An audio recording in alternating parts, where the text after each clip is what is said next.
¿Listo? Bueno, hoy tenemos el agrado de presentar a Emma. Bueno, Emanuel Iaruzzi es investigador con ISET en el área de generación de imágenes por inteligencia artificial. Es doctor por el INRIA en Francia, licenciado por la Universidad Nacional del Centro, ¿no? Y también es profe en el DC, en Exactas, donde lo conocí. Y esto no lo tiene en el CV, pero es un re buen tipo. Y todo el mundo habla bien de él y lo requieren. Eso lo digo aparte. Bueno, nada. Creo que ahora presentate vos, contanos mejor porque Bueno, gracias, yo tengo ese Alexis. título, no sé qué Muchas más. gracias por la presentación. Y gracias por invitarme a vos y al resto del equipo de la cátedra. Bueno, sí, como dijo Alex, soy Emanuel Iaruzzi, soy investigador de CONICET. Acá tengo una mini primera diapo de presentación como para resumir. El año pasado, como los que estaban al principio, antes de que arranque la grabación o de que arranquemos con la charla, habrán escuchado que el año pasado compartimos materias con Alex. Soy profe en el DC, en la Facultad de Ciencias Exactas, en la UBA, desde 2019. Yo no estuve desde siempre y estudié, como bien dijo Alexis, soy ingeniero en sistemas de la UNICEN. Así que ahí tengo mi corazón. Si bien estudié ingeniería, y por ahí eso está bueno para decirlo justamente en una cátedra de una facultad de ingeniería. Y sin embargo, la carrera está dentro de una facultad de ciencias exactas de la UNICEN. Entonces, es un mix extraño entre la licenciatura que por ahí cursan ustedes acá en el DC y lo que sería un ingeniero. Es una mezcla extraña la carrera que hice yo de grado. Y bueno, y después me fui metiendo en temas que me interesaban. Siempre me interesó trabajar en imágenes o con datos en 3 dimensiones, a veces en 2D, a veces en 3D, pero siempre con el mundo de generar imágenes, generar contenido visual. Tuve suerte porque hay un laboratorio que de hecho vamos a hablar les voy a contar algunos de los proyectos que tenemos con ellos. Tuve suerte porque hay un laboratorio grande de imágenes en la facultad donde estudié, en Tandil. Y bueno, ahí hice las primeras cosas que hice en investigación y después estuve unos años afuera haciendo el doctorado, postdoctorado y después volví acá en 2017. Y en 2019 empecé a trabajar, como les dije, ahí pego la vuelta y cierro en el DC. Bien, bueno, el año pasado di algoritmos y estructuras de datos, pero este año estoy dando computación gráfica, fundamentos de la computación gráfica, una optativa que dimos. Está ahí en la diapo dice doctorado de ingeniería, porque también la doy para el doctorado de ingeniería en UTN, pero este año la di para grado en el DC. Y espero buenos resultados, no sé, todavía no terminamos esta semana la cursada y después faltan los finales y eso, pero hasta ahora viene bastante bien. Después hay otras materias que tienen mucha relación con la gráfica o con visualización de la información, en la maestría de explotación de datos y descubrimiento de conocimiento, que tiene también la Facultad de Ciencias Exactas, de representación gráfica de visualización de datos en la UNICEN. Bueno, son varias materias, en general estos son cursos de posgrado, de grado está solo algoritmos, y este año, bueno, la optativa que les contaba. Pero en general son cursos de posgrado que tienen que ver con esto, con trabajar con imágenes, trabajar con datos en 3 dimensiones y hacer cosas. ¿Pero qué cosas me interesan? Bueno, eso es lo que viene en la siguiente diapo. Yo dividí o estructuré esta charla en 2 mitades, porque en realidad estoy como un poco dividido. Cuando estaba haciendo el doctorado, empecé con una serie de temas que ahora los englobé con IA para la creatividad. Vamos a ver qué estoy diciendo con IA para la creatividad en un segundo. Pero cuando vine a Argentina, acá hay muchos laboratorios, si les interesa y conocen, hay muchos laboratorios con desarrollo muy fuerte en imágenes, las cosas que me gusta hacer, pero para la salud, o para lo que se denomina imágenes médicas. No sé si han escuchado, ¿alguno escuchó hablar de imágenes médicas? Medical imaging. Estoy leyendo el chat, así que si quieren chatear pueden, y si quieren hablar, pueden hablar. Si alguien te escribe, sí, si alguien te escribe, nosotros te avisamos. Dale. Yo igual lo tengo acá, así que los leo ahí. Bien. Bueno, genial. Mucho de MRI. Bueno, vamos a ver alguna cosita de MRI, sí. sobre el final. Resonancia, bueno, esas son todas modalidades de imágenes médicas, pero después hay hay procesamientos que se pueden hacer sobre esas cosas, y desde la parte que a mí me interesa es la parte algorítmica, de automatización de procesos o de cosas sobre ese tipo de datos. Pero sí, en Argentina hay laboratorios muy fuertes que trabajan en esos temas, así que yo empecé a colaborar con ellos, y entonces me quedó como en este panel que por ahí es difícil de hacer coincidir, pero van a ver que en la charla hago coincidir ambas cosas con capacidades técnicas de cosas que me interesan de fondo. Como les dije, vamos a ver algunos proyectos, les voy a contar algunos proyectos en los que he estado trabajando. En los de IA para creatividad vamos a ver el cómputo de descriptores. Ahora vamos a ver qué son los descriptores en imágenes que son dibujos. En inglés, sketches, son un tipo particular de imágenes que parecería raro. ¿Por qué nos interesa trabajar sobre eso? Bueno, ahora vamos a ver en un segundo. Y también me gusta generar imágenes, o me gusta aquellos proyectos que tienen que ver con alguna actividad como simular o reemplazar alguna actividad cognitiva de alto nivel cognitivo, que sean difíciles de hacer. Y ahí vamos a ver un proyecto para predicción, en el que estoy trabajando, de predicción de nuevas vistas de objetos. Eso por el lado de la creatividad, vamos a arrancar por ahí. Y los proyectos de IA, pero para la salud, si me pasa la diapo, ahí tengo un mix también de varias cosas. Vamos a ver algunas cosas con distintas modalidades de imágenes médicas. Vamos a ver imágenes de microscopía, vamos a ver cosas de algoritmos y IA aplicada a imágenes de ultrasonido. Y como bien alguien decía por ahí, MRI, también vamos a ver, más que MRI, vamos a ver CT, tomografías computadas, y bueno, y algunas cosas que se pueden hacer con IA, tomografías computadas y estas distintas modalidades. Como ven, es un mix, pero por un lado, muchas veces cuando veo así estos son proyectos que trabajé los últimos 2 años, y son proyectos bastante distintos entre sí, pero el denominador común siempre es esto de trabajar con algoritmos de IA que se puedan aplicar al dominio de las imágenes y de la generación de contenido muchas veces. Bien, arranquemos por el primer proyecto, que es el de descriptores. No sé si todos están al tanto de lo que son descriptores de imágenes, pero seguro que todos los usamos a diario. En su momento no los usábamos tan seguido, pero ahora cualquiera que usaba un filtro de Instagram está usando descriptores de imágenes desarrollados durante muchos años por científicos de la computación, sobre todo en los 90, en los 80, 90 y principios de los 2000, hubo mucho laburo de fondo de cómo poder corresponder imágenes. ¿Okay? Parece una pavada, pero en realidad no es tan fácil. O sea, tengo 2 imágenes y es una actividad que yo se la doy a una persona y le digo, bueno, estas 2 imágenes, como esas 2 imágenes de Notre Dame que tienen ahí en la pantalla. Le digo, bueno, estableceme puntos que sean el mismo punto en las 2 imágenes. ¿Okay?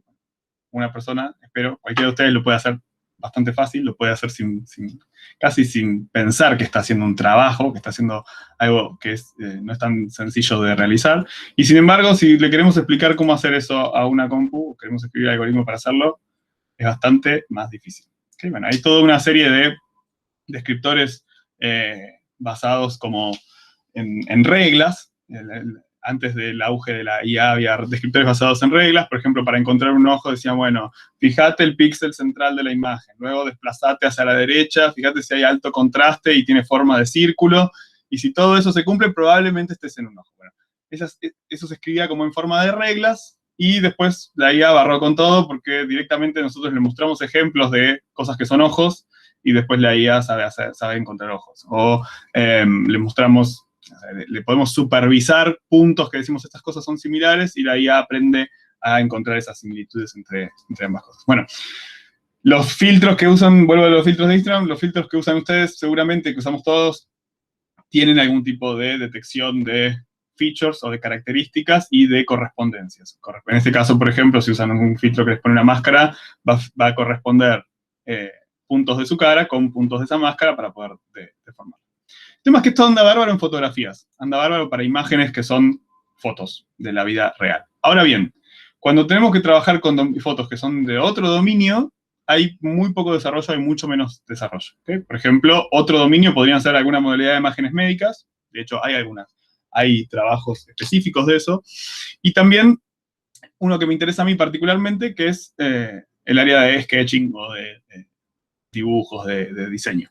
¿Para qué podría llegar yo a querer corresponder este tipo de imágenes? Bueno, hay una serie, hay muchas aplicaciones. Hay algunas que son de buscar objetos en grandes colecciones de imágenes o de objetos 3D, y a veces una query escrita es bastante más incómodo que hacer una query dibujada. Yo dibujo, no sé, tengo una base de datos de autos, y dibujo el auto en vez de decir quiero el auto rojo con bla, bla, bla. Bueno, y la query es mucho más rápida y mucho más fácil de hacer si lo manejamos en ese dominio. Y para ahí tengo que poder corresponder imágenes.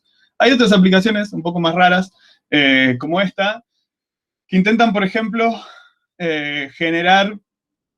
Yo tengo hay toda una actividad que hacen los diseñadores. Cualquier objeto gráfico, cualquier objeto que ustedes utilizan día a día, en general fue diseñado por un diseñador industrial, un diseñador que le dedicó tiempo a pensar cómo iba a ser ese objeto. Desde lo más obvio, como, no sé, un celular, a el mouse de su computadora, los vasos que tienen la alacena. Todos los objetos fueron diseñados y en ese proceso de diseño les garantizo que hubo un dibujo en alguna parte. ¿Okay? Así que, por más que nosotros no estemos tan acostumbrados a trabajar con ellos, están en los procesos de creación de nuevos objetos.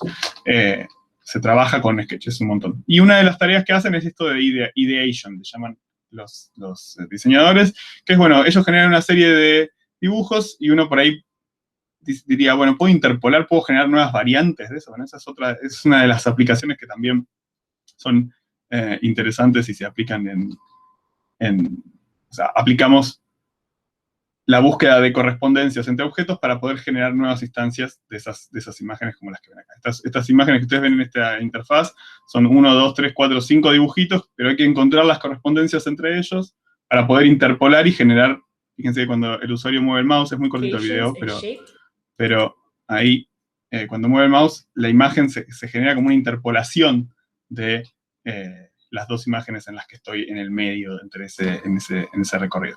Para eso se necesitan correspondencias. Bueno, ya nombré 2 o 3 aplicaciones. Ahora bien, cuando uno aplica los algoritmos comunes o los tradicionales que se utilizan para fotografías, no funcionan, yo les había dicho, no funcionan muy bien. Y la principal razón, o una de las principales razones, son estas que voy a mencionar a continuación. En particular, fíjense que miren, por ejemplo, una fotografía de una cartera y un dibujo de una cartera. Si yo escribo reglas, tengo que escribir reglas completamente distintas para encontrar los mismos puntos en ambas cosas. Por ejemplo, la mayoría de estos algoritmos, como los que veíamos al recién, el de la máscara que se te formaba tipo filtro de Instagram, o el que encontraba las correspondencias en la fotografía de Notre Dame, se basan en propiedades de textura. Buscan que la misma textura localmente esté en las dos imágenes, y cuando esas dos texturas son muy parecidas, bingo, tengo una correspondencia. Pero en los dibujos no tengo esas texturas. En general suelen ser contornos o suelen ser líneas blancas y después negras y después grandes zonas completamente blancas. Además, cuando cambio la posición de la cámara, por ejemplo, estos 2 objetos podrían ser tranquilamente el mismo o una pequeña variación uno del otro, y sin embargo, fíjense que no se parecen en nada. En cambio, si yo sacara una foto del costado de esta cartera, al menos compartirían la textura. Pero en este caso, no tengo ninguna información repetida en ambas. Otro de los problemas que tienen es que las fotografías son perfectas, tienen contornos perfectos. ¿Okay? Los objetos que fotografiamos en general tienen líneas y contornos que son claramente definidos. En cambio, cuando trabajamos con este otro dominio, con line drawings o con sketches, dejamos de tener tanta precisión, y eso en general rompe un poco estos algoritmos, porque una de las cosas que hacen es buscar esquinas, buscar corners, que se llaman. Si alguno ha trabajado alguna vez con features para imágenes, sabrán que los bordes y las esquinas son cosas muy preciadas que buscamos en las imágenes y a partir de las cuales podemos establecer correspondencias. Todas estas cosas no se cumplen cuando no tenemos fotos, cuando tenemos este tipo de imágenes. Así que dijimos, bueno, vamos a tratar de solucionar, vamos a buscar un descriptor que nos permita hacer esto, que nos permita hacerlo bien. Y una de las opciones que barajamos, de hecho por la que optamos finalmente, fue por la de crear una red neuronal que aprenda a partir de muchos ejemplos. Bueno, vamos a mostrarle ejemplos de cosas que son lo mismo, ¿ok? Fíjense que, por ejemplo, dijimos, bueno, acá, voy a ir más paso a paso. Tengo una red neuronal que ustedes asuman que es, por este momento, es una especie de estructura de datos que no sé qué tanto han usado redes neuronales en la acusada, me dirá Alexis, que lo veo serio. ¿Han usado redes neuronales o no? Ya pregunto por acá, ya que está. Paro acá y pregunto, por las dudas. No para imágenes, por lo menos, por eso. Ok. Bueno, para imágenes no es muy distinto a lo que harías con texto. Asumamos entonces que en vez de recibir un arreglo 1D, recibe un arreglo 2D. ¿Okay? Es lo único que pueden llegar a, al menos a grosso modo, en lo que más difiere. ¿Okay? Y lo que va a hacer la red es tratar de llevar cosas que son parecidas a un mismo espacio, ¿okay? O a puntos que están cercanos en un espacio que se inventa. Esto es como una especie de gran función, ¿okay? En donde sus parámetros, o los parámetros de la función, son las imágenes de las cuales se alimenta, y lo que sacan es un valor, o imagínenlo como si quiere un valor en 2 dimensiones, x, y, que si yo lo calculo para 2 series de imágenes, o para 2 imágenes en particular. Si esos valores están muy cerca, entonces la red me está diciendo que son parecidos. Si esos valores están más lejos, entonces me está diciendo que no son parecidos. De esa manera, yo puedo entrenar la red para que acerque cosas que quiero que den cerca y que aleje cosas que quiero que estén lejos en ese espacio. ¿Para qué lo voy a usar? Puedo usarlo para muchas cosas. Puedo usarlo, en este caso puntual, lo vamos a usar para mostrarle ejemplos de dibujos que son lo mismo y para que me los mapee a un espacio cercano. Entonces después yo tengo nuevos dibujos y puedo decir, bueno, estas dos cosas se parecen. Si me dice que sí, entonces las puedo corresponder. Tengo una alta chance de haber encontrado una correspondencia. Y si no, bueno, seguiré buscando, depende de la aplicación que estoy realizando. Así que lo que hicimos fue eso, fue entrenar una de estas redes con la feature nuestra, o lo que nosotros utilizamos para poder mostrarle ejemplos, es para cada punto en la imagen, yo saco como una especie de screenshot que ven acá, ¿ok? Y la red se entrena para computar, o va a asumir que lo que está en el centro de ese screenshot es exactamente lo que queremos corresponder, ¿ok?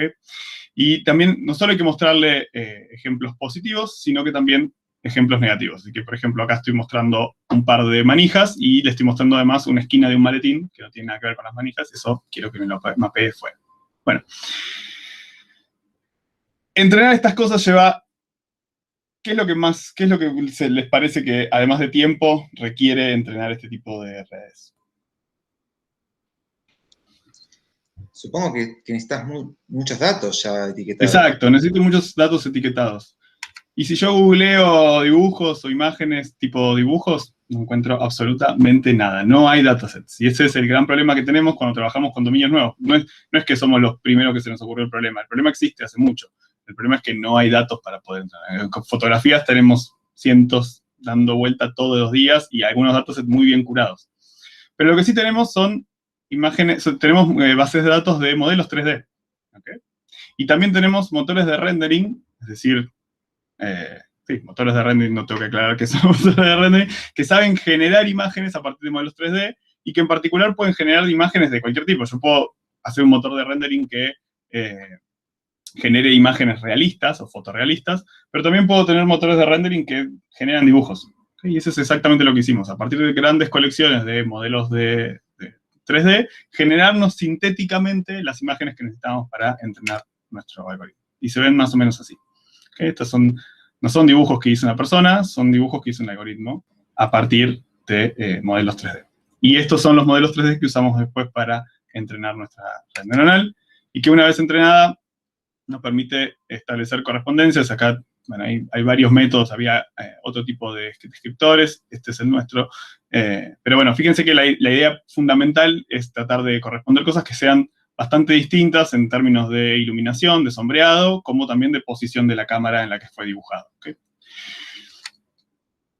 Hay varias cosas, estas algunas de las estos son algunos de los puntos correspondidos de manera sparse, que decimos, o distribuidos, y también podemos generar mapas densos de correspondencias, y tenemos, no sé, algunas aplicaciones en animación, por ejemplo, para cartoons, o para, estos son diseños más tipo de moda, o de diseño de indumentario. Bueno, y aplicaciones como las que les mostraba al principio, de interpolación entre dos o más dibujos a partir de esas correspondencias. ¿Okay? Esto es medio extraño, no lo dije, no lo aclaré. Yo tengo, esta imagen es la de punto de partida, esta es la de, está al final. Bueno, se me corta el video, no sé por qué. Porque está en la mitad.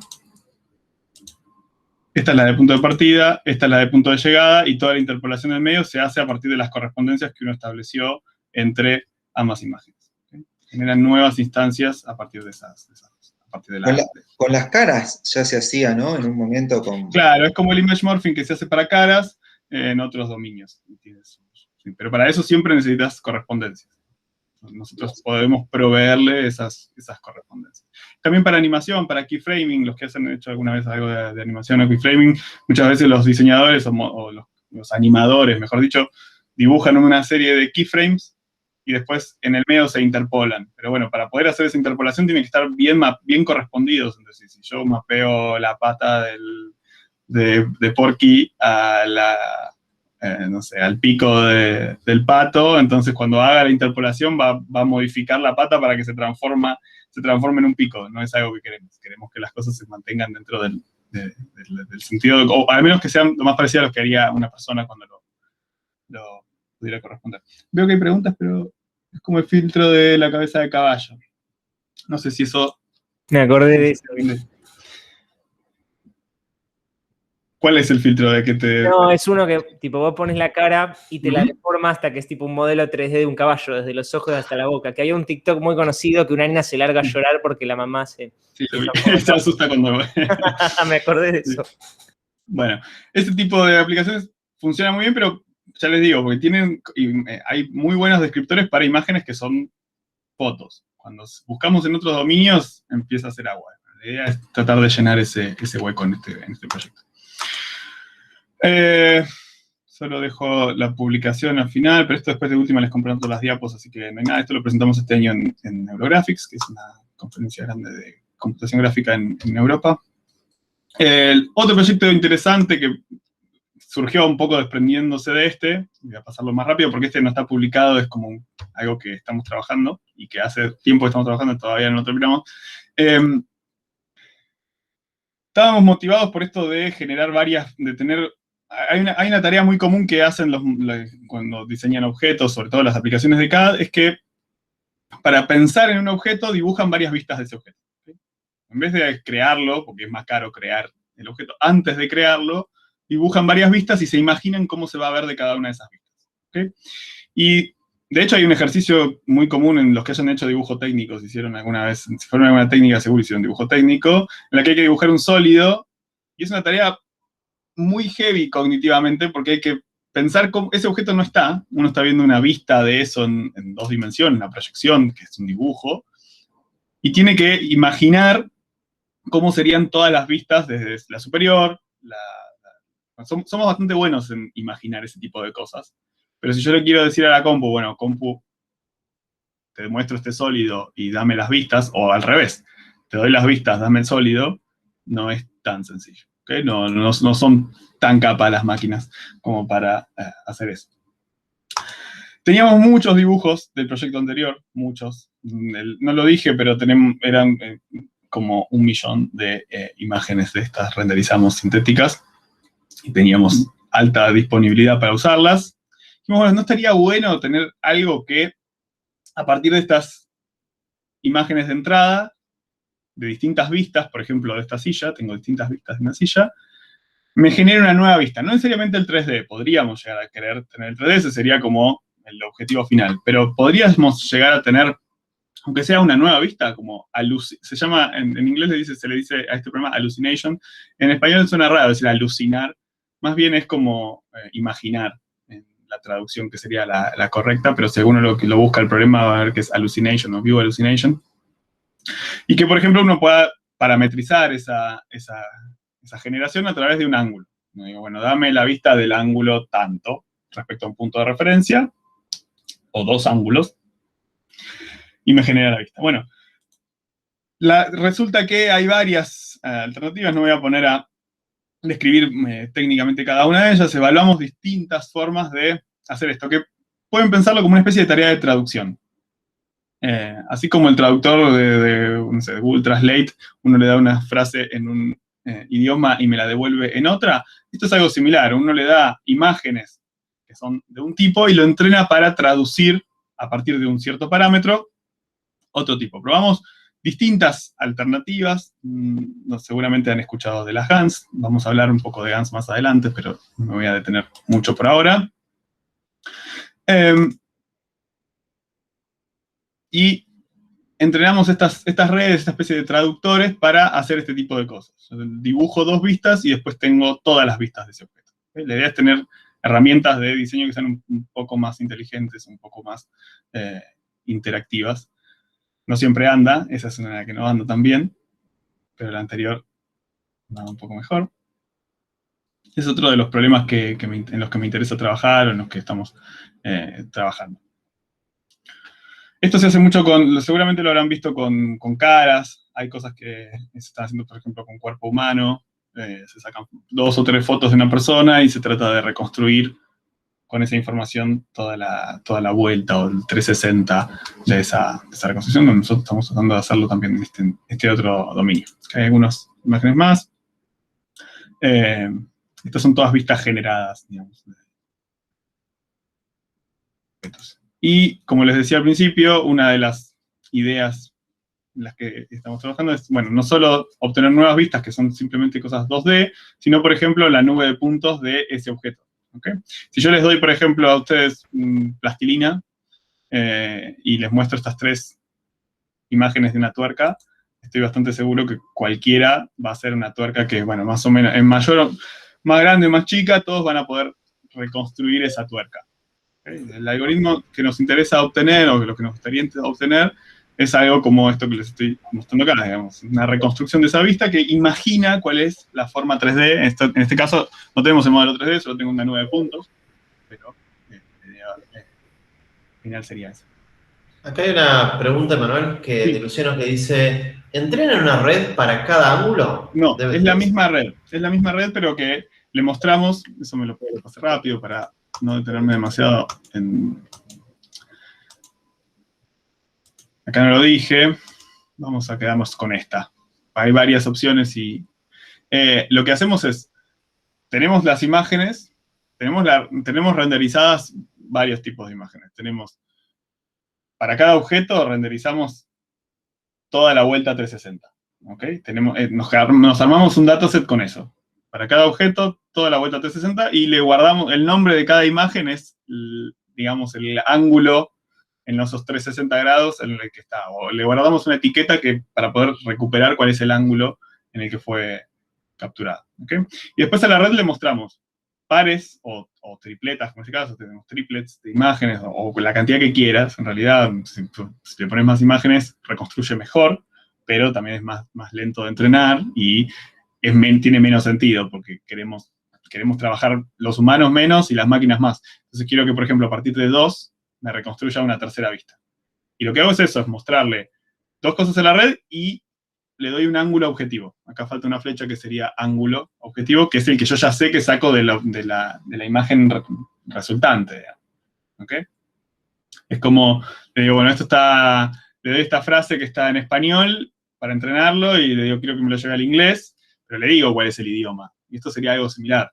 Le digo a la red, como un parámetro, como un label, le paso cuál es el ángulo que yo quiero reconstruir. Y comparo la diferencia respecto a el ground truth, que es el target, la imagen que yo ya sé, que ya tengo del render. Problemas que tiene esto, millones.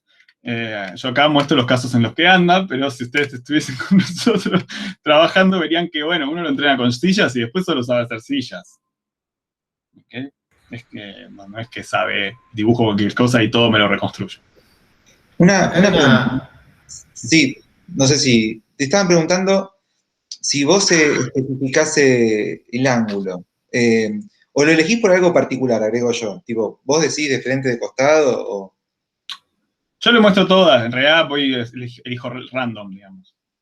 Para el tipo, entrenamiento, random. Elijo 3 random. Bueno, depende. Al principio pasa que hay una mezcla de cosas acá. Hay distintas pruebas que se superponen. En estas imágenes que yo mostré al principio, porque son las primeras pruebas que hicimos, mostramos la lateral, la frontal, la superior, y queríamos generar siempre esta.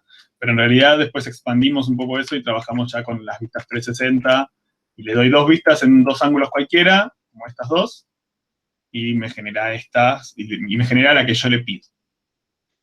Y si, te hago una pregunta de ignorante ya, pero si están muy cercanos los ángulos, ¿no corres el riesgo? Sí, eso es lo que ves ahí.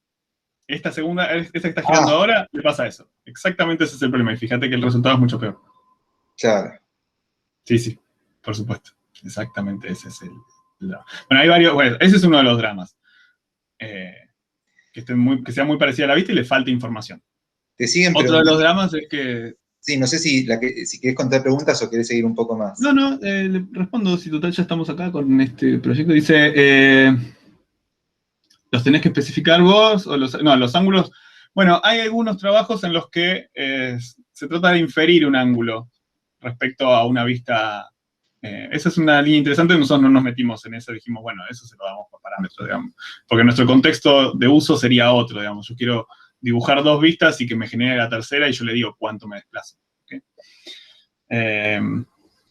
Los tenés que especificar. ¿Cuánto tiempo tardaron en entrenar la red? Y un par de días. Sobre todo estas que ven acá. Inker Hardware son NVIDIA 1080 Ti. Un par.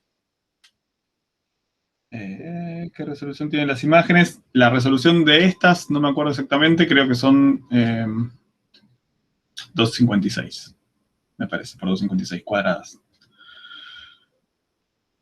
¿Cuántas neuronas? Millones. O sea, las convolucionales tienen millones, sí, estas son redes profundas y bastante profundas. Siempre los parámetros, desde el proyecto anterior, incluso tienen entre 10 millones y 30 millones de parámetros. No neuronas, pero parámetros. ¿Tiene alguna colección con...? No tengo nada con GPT-3, no. Y pregunta, perdón, que Santiago, si usan otro eje para rotar que no sea el eje... No, tampoco tenemos ese grado de libertad, digamos. Solamente... Pero podría. Podríamos. Lo que pasa es que a más variabilidad, más difícil de aprender. ¿Okay? A duras penas aprende esto. Me interesaría, creo que el primer paso, más que poder que dé toda la vuelta, sería que ande bien con menos vistas. Creo que eso sería, o obtener el 3D, que sería genial, digamos, como esto que tenemos acá. Este es un pequeño prototipo de una red que anda con algunas cosas y con otras no anda, con tuercas anda. Eso no está publicado, por eso es como, bueno, solamente mostrar avances, nada más.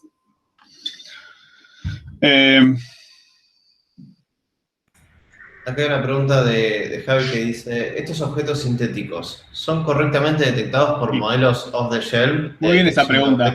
Y esa es justamente la métrica que utilizamos para poder medir qué tan bien o tan mal están dando esto. Digamos, entrenamos por ejemplo, entrenas un segmentador, un clasificador de partes en la imagen, y después con eso puedes cuantificar qué tan bien anda sobre un dataset de imágenes que son reales, por ejemplo, y compararlo con las tuyas que son falsas, digamos. Si podés confundir, eso se hace mucho en los algoritmos que trabajan con generación de rostros, por ejemplo, como las GANs esas que están dando vuelta, que de hecho esto, una de las cosas que probamos fue GAN, hacen eso, digamos. ¿Cómo sé si un rostro es bueno, está bien generado o está mal generado? Si una cara es buena o es... ¿Conocen? A ver, te voy a pasar. ¿Conocen This Person Doesn't Exist? Seguro. Sí, en nuestra tenemos un docente que fue generado así.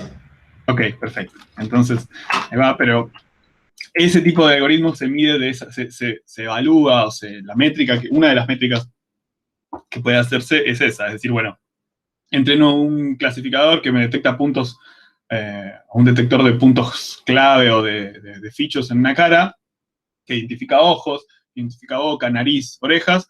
Si anda bien sobre imágenes reales y anda bien sobre las que yo genero, entonces quiere decir que estoy haciendo bien las cosas, digamos. Porque si no, o sea, está bien igual la medida subjetiva, en general se complementan, se hacen estudios con... De hecho, hay uno, ahora más adelante hay un proyecto en el que nosotros hicimos un estudio con personas, les mostramos las dos imágenes y nos tenían que decir cuál era la real y cuál era la generada, y bueno, y se generaba... Cuanto más confundida está la gente, mejor para nosotros. Esa es la idea. Bien, sigo. Bien, ahí ya, después de este, arrancamos con los de IA para la salud, proyectos que tienen más que ver con la salud, y este es justamente el proyecto que les mencionaba recién. La motivación, hay varias motivaciones. Este es un proyecto que trabajamos con gente de Pladema, de Tandil, yo sigo colaborando con ellos en algunos proyectos, y este fue uno de ellos. Estábamos muy motivados por este tipo de redes neuronales que no sé si de GANs, pero un tipo particular de GANs que no necesitan que la supervisión sea con datos pareados. En general uno, por ejemplo, para entrenar, como veíamos recién, yo le tengo que mostrar de la misma silla la vuelta o la rotación. Le tengo que mostrar de... vamos a pensarlo, un traductor de frases, les tengo que mostrar la misma frase en los dos idiomas. ¿Okay?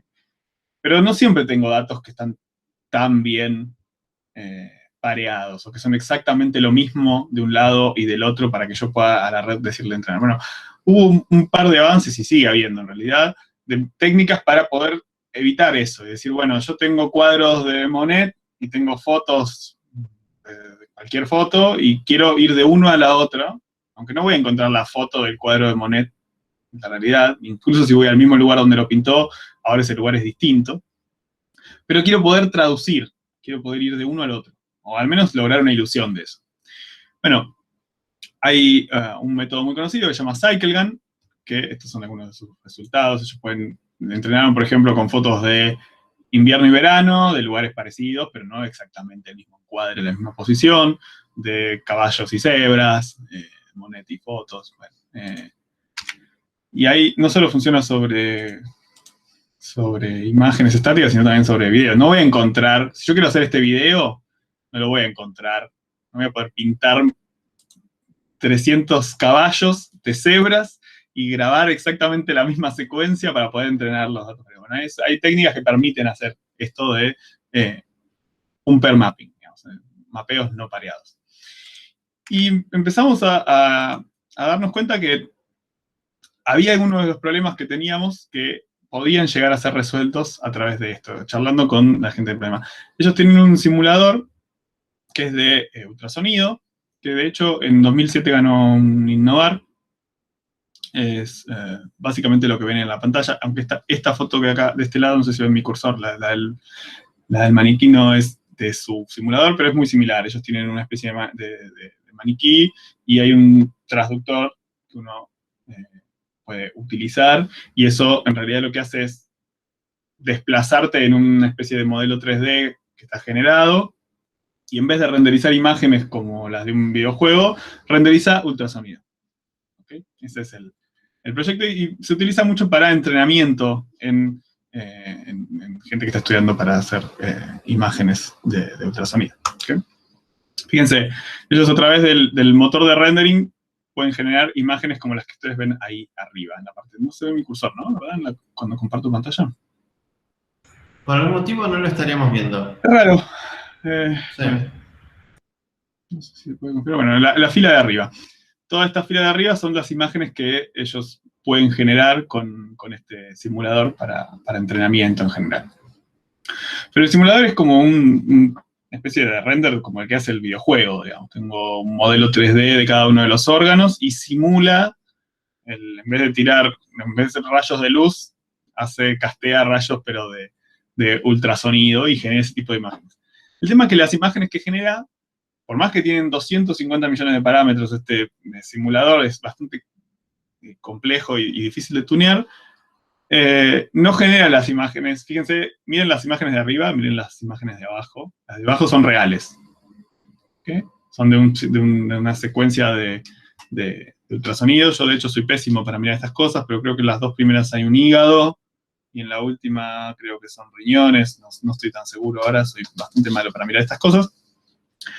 Y nosotros mirábamos estas imágenes y dijimos, bueno, algo tenemos que hacer, porque son muy distintas. O sea, si bien se parecen, hay un ruido, algo particular de las imágenes reales, difícil de imitar desde el motor de rendering y desde los parámetros que nos permitía tunear. Dijimos, bueno, no vamos a obtener la misma secuencia para poder entrenar una red. No tenemos la misma secuencia con un paciente real con el ultrasonido que la simulada. Pero podemos utilizar algo de lo que veíamos recién, para como el caballo y cebra, o Monet y las fotos, para poder aplicar un filtro posterior a la simulación de raycasting para llegar a algo que sea más parecido a un escaneo real. Como una especie de mejora sobre esas imágenes. Es decir, la primera parte hasta que, o sea, las entradas son el modelo 3D que simula los órganos y el motor de rendering, de raycasting, que genera esta imagen sintética que está justo al medio. Y después aplicar un segundo filtro que está basado en IA y que fue entrenado con pares no pareados de imágenes reales y de ultrasonido simulado, ¿okay? Para lograr un poco más de realismo. Así que, como les decía, tenemos los modelos 3D, se genera la simulación, y nosotros entrenamos este filtro, que fíjense, acá volví a la diapo anterior porque tengo la imagen simulada, tengo la imagen real, y fíjense la imagen una vez que yo le aplico el filtro. El filtro entrenado. La misma imagen filtrada, luego de haberle aplicado el filtro que entrenamos con estas iPads. ¿Okay? Si bien no es, todavía sigue habiendo diferencias, no va a ser no es la misma secuencia, pero hay algo en la adición de ruido que genera que lo hace mucho más similar a un escaneo real. Y de hecho, esa fue la evaluación que después hicimos. Trabajamos con médicos, con técnicos en ultrasonido y algunos bioingenieros, y les diseñamos un experimento en el que les mostrábamos estas imágenes intercambiadas y también algunas del motor de raycasting original. ¿Okay? Mostrábamos esos tres tipos de imágenes. De hecho, mostramos dos con dos opciones de GAN. Y fíjense que el raycasting simulado, que es la opción, la original, digamos, es la que siempre fue rankeada con menos score de realismo. Y las que están con CycleGANs, un poco más. Y obviamente que el ojo experto detecta con mayor precisión las que son reales, pero estamos un pasito más cerca de lograr ese realismo en el simulador. Okay. Perdón que te pregunte, pero sí, no tengo idea de medicina. ¿Qué ganarías vos si lograran imágenes más reales? Bien. Y, o sea, eso para el entrenamiento es clave, porque en realidad entrenarte con imágenes que no estás... Así como nosotros yo miro estas imágenes y me cuesta mucho ver qué es lo que estoy viendo, la persona que se entrena en esto también, y si aprende sobre imágenes que no son las reales, digamos, no provienen de secuencias reales, o sea, en general se entrenan tienen que ir al consultorio del que los está entrenando, se arma una especie de sesión especial, y hay un paciente que tiene que estar como un poco en el medio, digamos, está siendo atendido y a la vez está haciendo la escuela de alguien más que está aprendiendo a usar el ultrasonido. Bueno, para evitar eso, o para complementarlo mejor, para que no dependan de ir y tener un paciente, está bueno que la imagen que esté generando en el simulador sea lo más parecida a la realidad, si no, va a haber un gap ahí que la persona que está entrenándose para aprender a ver no va a detectar. Fíjense, son bastante distintas las dos imágenes, a pesar de que están parecidas. No es lo mismo aprender a ver riñones de la manera que lo ven arriba que como lo ven abajo, o encontrarlos. Y no solo riñones, hay muchas cosas que, o sea, miran cálculos, a veces miran cosas en los huesos. Son muchos parámetros distintos que les interesa a la hora de entrenarse en esas cosas. Te preguntaron si Te hizo una pregunta, Ariel. ¿Les ocurrió hacer el filtro inverso para mejorar las imágenes de ultrasonido real? Sí, de hecho, cuando entrenás con Cyclegan, es un ciclo, así que vos siempre entrenás la ida y la vuelta, no se puede hacer en un solo sentido. Así que también tenemos la que vuelve. Es decir, podemos ir de las reales a cosas que se parecen a las simuladas. Y es bastante loco lo que pasa. No tengo acá imágenes. Lo logra bastante bien, es como que limpia la imagen. De hecho, está bueno porque por ahí a los médicos no les importa eso, porque están muy entrenados a ver el scan real. Pero creo que yo veo mejor las imágenes del raycasting, o al menos las simuladas, o las que pasaron por la GAN para parecer simuladas. Sí. Pero sí, tenemos las dos. Bien, esto también está publicado, dejo el link ahí al final. Bien, otro proyecto de IA, pero acá ya en otro tipo de imágenes, ya nos vamos del ultrasonido, y nos venimos para el lado de las imágenes en biomedicina, en particular de células, de imágenes de microscopía celular. En general hay un montón de cosas que hacen no sé si trabajan con biólogos o han trabajado con biólogos algunos en algún momento, casualidad, pero hay un montón de tareas en las cuales estaría bueno que tengan gente de la computación alrededor, y uno descubre, trabajando con ellos, que hacen procesos de forma manual que podrían ser automatizados. Y al menos parcialmente, con supervisión incluso, pero que les ahorrarían mucho tiempo y sobre todo dolores de cabeza. Y las tareas principales que realizan en general es que sacan fotos. Ahora vamos a ver un ejemplo puntual. Sacan fotos y después necesitan segmentar, es decir, identificar ciertos objetos importantes en esas fotos y aislarlos, o por lo menos poder individualizarlos. Y también después, una vez que los tienen segmentados, suelen clasificar esas cosas. Sean células, pueden ser otro tipo de cosas. Digo cosas en sentido genérico, pero pueden ser varias cosas. Ellos a veces lo hacen manualmente. ¿Okay? Clasifican manualmente o segmentan manualmente cada una de las células que están ahí, y llevan miles de horas de becarios en laboratorios.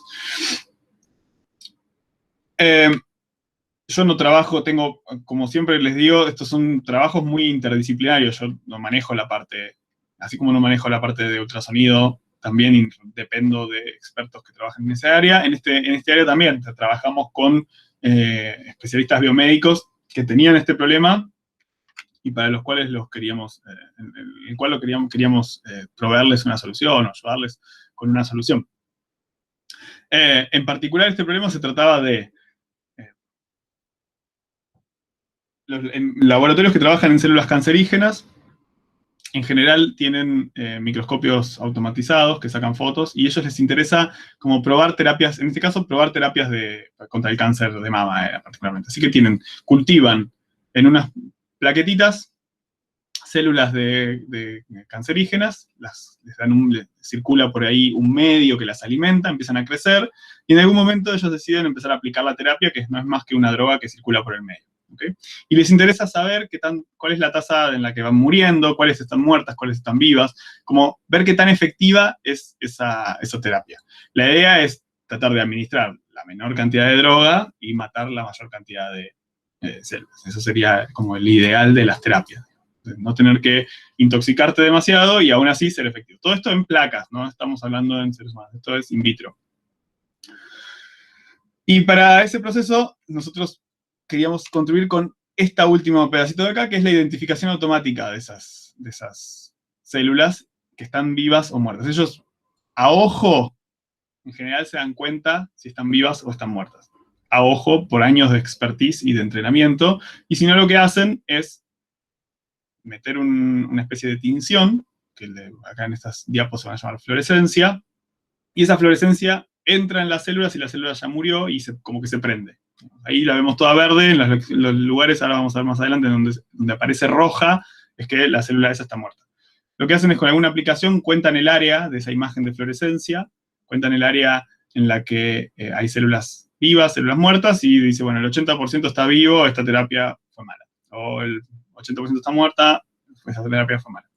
Pero bueno, tuvieron que usar una tinción, iluminarla con una luz especial, es como una especie de tinción que se prende con la luz fluorescente, como el tubo de luz negra de de los boliches exactamente algo muy parecido a eso, y que el microscopio tiene una lente especial que captura esa frecuencia y saca esta foto que es... Estas dos fotos que ustedes ven acá son la misma. En realidad una es Brightfield, que es como la foto a ojo desnudo, que se ven las celulitas, ahora vamos a ver. Y la otra es la fluorescencia, que es con esta luz especial que me detecta si hay o no hay, si hay vida en esa zona de la imagen. Así que dijimos, bueno, vamos a ayudarlos con esto, y en vez de trabajar directamente con la imagen de fluorescencia, la vamos a usar la fluorescencia como supervisión, y teníamos la hipótesis, porque ellos mismos nos cuentan, que viendo las imágenes ellos se dan más o menos cuenta cuáles están vivas y cuáles no. ¿Okay? Miren, yo no veo esto y me pasa como con el ultrasonido. Para mí, no sé, son todas células, pero no distingo cuáles son las que están vivas o muertas. Uno tendría que pensar, no sé, mirando esta imagen, que esas que tienen como el contorno más marcado y más, como más grandes, están muertas, pero no es exactamente así. A veces esto cambia, depende mucho de la fluorescencia. Y lo que hicimos fue trabajar con ellos para entrenar un modelo de clasificación. Esto es muy parecido, seguramente se usaron algún modelo de clasificación durante este año. No creo que haya mucha diferencia al que usamos nosotros. Y evaluamos distintas alternativas. Esto es lo que les decía recién. Tenemos la imagen de Brightfield, que es como la de ojo desnudo, y su correspondiente imagen de fluorescencia. ¿Okay? Entrenamos la red utilizando estos pares de imágenes. En realidad, como estas imágenes son gigantes, las recortamos en pedacitos y entrenamos con pedacitos de esas imágenes. Y teníamos, por un lado, aislamos las que estaban vivas, por otro lado, las que estaban muertas, y entrenamos la red neuronal para que mapeara las imágenes de las células a una etiqueta que sea viva o muerta. ¿Okay? Bueno, anduvo bastante bien, pasó un par de diapos, pero lo que más nos interesaba de nosotros de esto era no solo sacarnos de encima la necesidad de usar una fluorescencia, una tinción y sacar otra imagen, sino también ver si desde las redes mismas podíamos inferir alguna de las cosas que los biomédicos contaban. Digamos. Algunos decían que, por ejemplo, cuando ellos se daban cuenta que una célula estaba muerta porque se blurreaban el núcleo y las organelas de esa célula en la imagen. ¿Okay? Queríamos ver si la red le había prestado atención a esas cosas. No digo que la aprendió, pero que le había prestado atención a esas cosas. Y para eso hicimos, no sé si usaron cosas como TSNE o en el curso. ¿Sí? Sí, sí. Bueno, exactamente, usamos este tipo de técnicas para mapear a un espacio las distintas imágenes de las células y que el agrupamiento se diera por la categoría. Fíjense que, no sé, por ejemplo, todo este sector que ustedes ven en verde, estas son la misma imagen, nada más que unos están mapeados a puntitos y otros están mapeados a imágenes, la imagen que corresponde a ese puntito, agrupando las que estaban vivas y las que estaban muertas, y los biomédicos pudieron identificar características comunes en cada uno de estos grupos, que eran las que ellos veían cuando trabajaban con estas imágenes. Y utilizamos otros métodos más nuevos, GradCam, que es algo similar, que también te permite ver qué parte de la imagen le dio la pauta a la red, por decirlo de alguna manera, de que esa era la etiqueta que tenía que predecir para esa imagen. ¿Okay? En general te muestra como una especie de heatmap o mapa de calor, y que te muestra la zona en la que se definió por cada una de esas etiquetas. Y bueno, también con estas dos imágenes, con la anterior, con esta, los especialistas biomédicos pudieron más o menos como verificar lo que ellos veían de manera quizás empírica. Esto fue como, si bien no hicimos un estudio preciso sobre esto, fue como un pasito en esa dirección. No sé, una pregunta sí. de Nicolás que dice, ¿se entrenó con las imágenes así a secas o se le hizo algún preprocesamiento para resaltar alguna parte de la célula? No, se entrenó con las imágenes como estaban, no se resaltó. Así son las imágenes, como estas que ustedes ven acá. Bueno, eso está, ahí está, como está acá. Y con esos pares de imágenes. Y nosotros, hay un trabajo acá que yo no estoy mostrando, que en realidad la imagen de que dice Propidium iodo, ese es el fluorescente. Esa fluorescencia, nosotros teníamos un valor de un píxel, que estaba entre 200 y 450, y había que de alguna manera transformarlo en una etiqueta binaria. Eso fue un trabajo extra de cómo inferir de ahí una etiqueta, pero no viene el caso. También hubo el único preprocesamiento que hay, me acordé que me lo pasé por alto, es que eliminamos todas las imágenes que no tenían células. Pero bueno, eso no fue tan complicado, digamos. Pero para no entrenar con cosas que estaban vacías, digamos. Queríamos entrenar imágenes. Cuando uno recorta en pedacitos, estas imágenes son muy grandes, hay zonas en las que no te queda ninguna célula. Tenemos que tener una segunda red que detectara si había o no había células, eliminarlas del dataset y después entrenar. Es un trabajo más bien súper aplicado para directamente como al laboratorio. Y era la intención tener una herramienta bastante más cerrada de esto. Igual lo publicamos este año. Es la tesis de maestría, o en realidad es parte del trabajo, es la continuación del trabajo de tesis de maestría de Gisela, que estudió la maestría en biomedicina de farmacia en UBA. Bien, sí. Te hice una pregunta, si es tipo una binarización. ¿También? Más o menos. Lo que hicimos fue un Gaussian Mixed Model, se llama, un modelo gaussiano mixto. Pero tenemos muy pocas, en general hay muy pocas imágenes con células vivas, porque las terapias son bastante efectivas. Y hay más imágenes con células muertas. Y bueno, buscamos como dos modas, utilizando este modelo de Mixed Model de Gaussian. Son como dos gaussianitas que te fitea a la distribución de esas etiquetas, y eso nos permite encontrar como dos medias, y utilizamos un rango alrededor, o sea, una media y una varianza alrededor de ese valor de fluorescencia, lo identificamos como vivo, y lo mismo pero para muertos. Acá se ve, no queda muy claro en este gráfico de acá, pero se puede, no tengo acá, perdón, pero tenía uno en el que acá aparecían las campanitas gaussianas de las dos modas que había en cada uno de los datasets. No es este es post-entrenamiento, pero acá se ve más o menos. La distribución original es esta, por ejemplo, no en mi mouse, pero en el que dice No Treatment Best Model, que es la imagen del medio, arriba a la izquierda, hay una especie de cantidad de, la campanita verde, que es una campana, es la cantidad de imágenes, de células vivas, y la otra, la campanita roja, es la cantidad de muertas. Entonces nosotros, a partir de esas dos medias, de esas dos campanitas, determinamos cuáles eran las vivas, cuáles eran las muestras, y eliminamos todo lo que nos generaba duda en el medio. Si había imágenes que tenían una mezcla, las sacamos, para que no genere confusión al modelo. Fue un trabajito bastante denso de pulir, hasta que finalmente logramos que funcione bien. No sé si te pregunta. Bien, sí, es como una binarización, más o menos.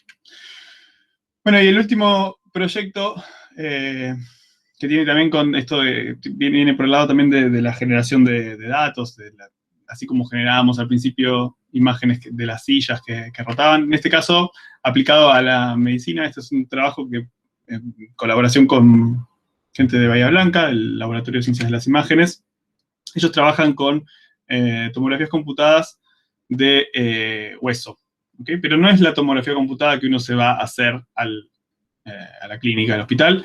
Es una tomografía computada que se hace con cosas, en este caso con vértebras, ex vivo. O sea, es un tomógrafo que tiene alta energía, genera imágenes de muy alta resolución, son para estudio de patologías, pero si te metes ahí, bueno, primero que no te podés meter, pero si te metes te fríe. O sea, no, tenés que estar ya del otro lado. Pero bueno, para estudios y para generación para estudios de enfermedades, sobre todo en este caso que nos interesaba, que era, por ejemplo, la osteoporosis, funciona muy bien. Y genera este tipo de imágenes. En realidad son imágenes volumétricas. Ustedes están viendo un corte, pero tiene un volumen tridimensional. Y nos interesaba, ellos tienen muy pocas de estas, como se imaginarán, todo este proceso hay que limpiar las vértebras, no se pueden escanear después de 2 o 3 días de que murió la persona a la cual pertenecía, hay todo un montón de reglas y cosas complicadas de obtener este tipo de datos. Entonces, en este laboratorio tienen tiene alrededor de 20, 30 vértebras, está bien, es una resolución altísima, son muy pocas. que hicimos con ellos fue, bueno, pensamos, podemos tener alguna forma, veíamos que, no sé, modelos como los de esta persona no existe, pueden generar caras de un montón de caras a partir de datos que no existen, o a partir de algunas caras, generan muchas más. Dijimos, bueno, podemos hacer algo similar, pero para los huesos, podemos tener escaneos de nuevas vértebras sin haberlas escaneado, solamente a partir de las que tenemos, y esa fue como el lineamiento. Y nos pusimos a buscar qué es lo que se había hecho, y había modelos muy simples, como los que ven acá, que a partir, en general son para evaluación no me sale la palabra, pero elementos finitos, para hacer simulaciones de elementos finitos, en las cuales uno, por ejemplo, prueba la resistencia de un cierto hueso que sufrió tal o cual patología. ¿Okay? A ver si resisten o no resisten cierta presión o cierta fuerza. Y los modelos que existían eran muy simples, y los huesos se ven, depende de qué zona, a nivel microscópico, digamos, se ven así o así. Tienen este tipo de estructuras mucho más complejas de las que se estaban utilizando para simular. Y hay mucha literatura sobre todo bastante reciente, pero bastante se ha hecho en este sentido en el área de computación gráfica, de generar estructuras, modelos generativos para que no necesariamente son con redes neuronales, de hecho la mayoría de los que están acá no son algoritmos determinísticos que generan a partir de unos ciertos parámetros estructuras como las que ven ahí. ¿Okay? Son estructuras tipo como fibrosas, microestructuras, y se utilizan para controlar la resistencia, o en general están orientadas a la fabricación. Decimos, bueno, este tipo de trabajos salen como resultado o surgen como resultado de muchos, el uso reciente o el surgimiento reciente de las tecnologías de manufactura digital, no sé, por ejemplo, las impresoras 3D o las cortadoras láser. Bueno, tenemos las herramientas para fabricar nuevas cosas, pero no tenemos algoritmos que nos den los modelos 3D que podamos fabricar. Entonces, primero avanzó la tecnología de fabricación y el área se puso como detrás, corriendo para tener este tipo de cosas. Bueno, y ahí hay todo un mundo, digamos. Ahí hay todo un área dentro de la computación gráfica que es eso, es decir, bueno, quiero materiales que tengan esta resistencia. ¿Sí? Dame un algoritmo que yo pueda decir, bueno, dame un cubito que resista o que se doble así cuando yo aprieto acá. ¿Okay? Ese tipo de comportamientos se estudian y se tratan de generar estructuras de este tipo. Y un poco fue también nuestra motivación. Dijimos, bueno, vamos a hacer algo que genere hueso. Y bueno, utilizamos los modelos que teníamos escaneados, son modelos reales, y un modelo de red neuronal convolucional que genera huesos. Nosotros acá no nos interesa tanto generar huesos que se vea bien, aunque finalmente se ve bien, sino que cumpla con ciertos parámetros que se usan para el estudio, que utilizan la gente en Bahía Blanca, donde están trabajando con estos huesos. Y son mediciones que hacen sobre esos huesos. Nosotros nos interesaban que los volúmenes que generaba nuestra red tuviesen valores en estos parámetros que se computan sobre esos volúmenes parecidos a los de los reales. Y algunos son, bueno, la densidad del hueso, otros la desviación estándar de esa densidad. Una relación que es bone volume, que es cuánto hueso en cuánto volumen. Puede haber más aire, menos aire, en realidad no hay aire, pero bueno. Cuánto parte de lo que ustedes ven ahí es hueso y cuánto no. No son todos parámetros que a nosotros nos interesaba que nuestras muestras sintéticas fuesen indistinguibles, o lo más indistinguible posible, de las reales, para poder trabajar en otro tipo de aplicaciones. Bueno, es similar a lo que hicimos con las redes que generaban dibujitos de sillas. Hicimos algo parecido con estas muestras de hueso. Teníamos, acá hay un par de, entrenamos varias redes, varias alternativas, no las voy a describir acá, teníamos alrededor de 120.000 cubitos de hueso, y algunos anduvieron bien, otros mal. Fíjense, estas son las componentes principales, lo que ven en cada uno de los grafiquitos tipo cartesianos, son la distribución de muestras en componentes principales de estos parámetros. Digamos. Agarramos esos 4 parámetros que les mostré recién, calculamos las componentes principales y los dibujamos. Los reales, fíjense cómo parecen distribuirse alrededor de todo una especie de óvalo o de círculo. Las muestras sintéticas ya no tanto. se agarran más a ciertas configuraciones, es más difícil generar variación. De hecho, nos quedamos con la mejor de todas, que es la que está abajo a la derecha, para poder seguir avanzando. Hay distintas, todas las que ven ahí, salvo las que están arriba a la izquierda, son sintéticas, son huesos que no existen. Pero respecto a los parámetros que vos necesitas medir, más o menos tendría que ir. Claro, bueno, la última es la que más parecida está a los parámetros que nosotros necesitábamos medir, las otras no tanto. Lo que pasa es que eso después impacta fuerte, porque si vos generás muy poca variación, todos los huesos se terminan pareciendo, y necesitábamos tener buena variabilidad. También tenemos muy pocos datos, de hecho después de esto surgió una colaboración con gente que tiene muchos más escaneos que nosotros, alrededor de 200, 300 vértebras, y eso nos da datos como para generar. Esto no lo dije, pero creo que lo dije acá. Fíjense que cada cuadradito de estos tiene 5 milímetros. O sea, 5 por 5 por 5. Son súper chiquitos, estamos trabajando en un nivel muy, muy chico, pero para los experimentos que necesitan está más que bien.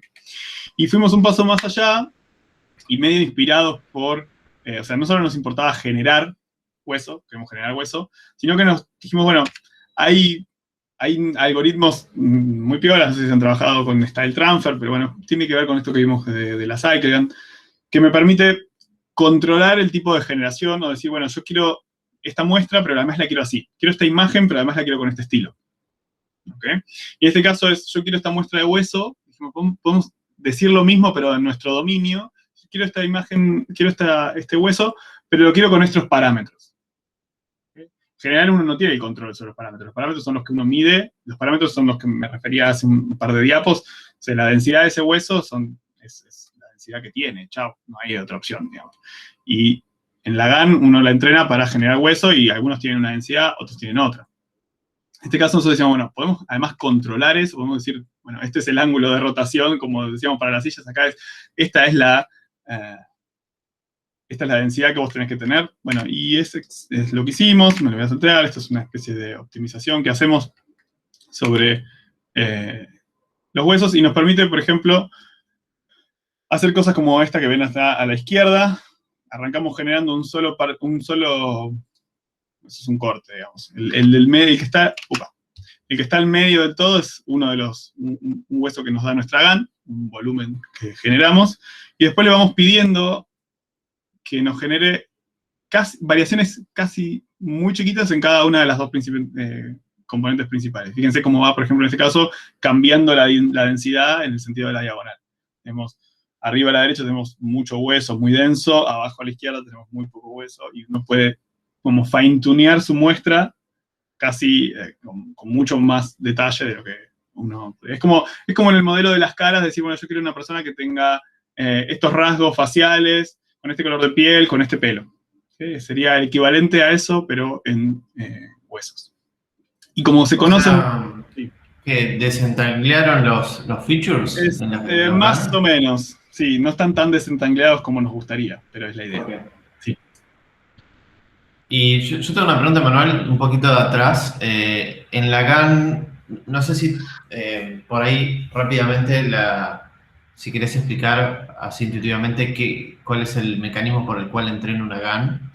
Okay. Y lo que me interesaría sería cuando estás juntando el que te detecta el real del falso, ¿no? La función de costo de eso. ¿Utilizan alguno de los parámetros de las propiedades de los huesos que querían aproximar?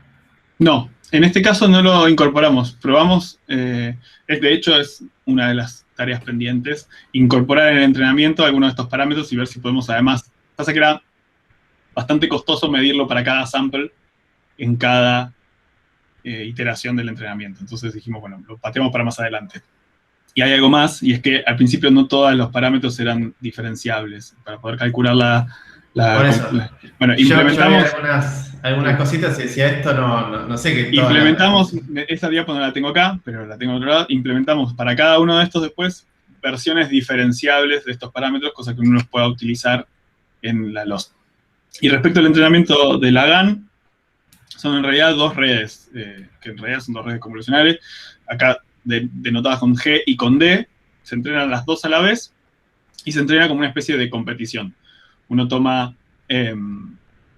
para entrenarla vamos a hablar de cada una por separado. Para entrenar la red D es el típico clasificador. ¿Okay? Recibe 2 imágenes o 2 volúmenes en este caso y tiene que distinguir si son reales o son falsos. ¿Okay? Lo mismo que yo fuerzo la etiqueta. Siempre que le muestro algo del dataset, que dice real sample, entonces le digo esto es real. Y siempre que le muestro algo del generado por la otra red, que ahora vemos cómo funciona, le digo esto es falso. Y en ese camino la fuerzo a aprender a distinguir cuáles son las muestras del dataset y cuáles son las muestras falsas. Y por otro lado entreno la red G, que es otra red generativa, que aparte de, en general, ruido gaussiano, o alguna especie de ruido, un vector de ruido. En este caso tenemos un vector de 32 elementos, o sea, no es nada, es simplemente algo que para cada muestra lo vuelvo a generar.